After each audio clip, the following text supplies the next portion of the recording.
চলতি অনুপাত। চলতি অনুপাত সমান চলতি সম্পদ ডিভাইডেড বাই চলতি দায়।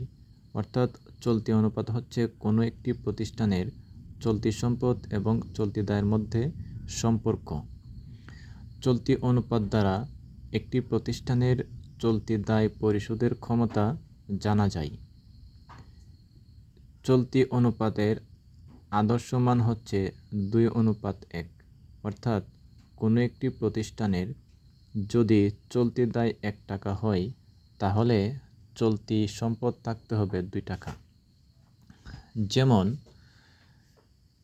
কোনো একটি প্রতিষ্ঠানের মোট চলতি সম্পদ হচ্ছে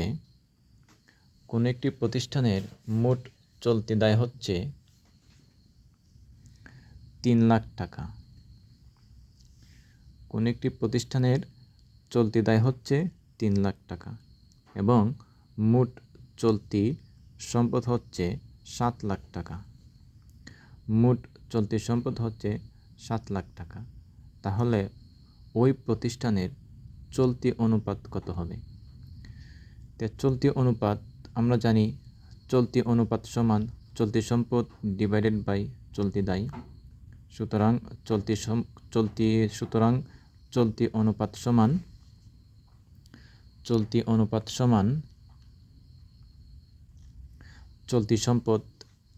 চলতি সম্পদ আছে 7 লাখ টাকা। চলতি সম্পদ আছে মোট 7 লাখ টাকা। 7 লাখ টাকা ডিভাইডেড বাই চলতি দায় আছে 3 লাখ টাকা। 7 লাখ ডিভাইডেড বাই 3 লাখ টাকা এবং এটি ক্যালকুলেশন করে পাওয়া যায় 2.33:1। এটি ক্যালকুলেশন করে পাওয়া যায় 2.33:1। এটি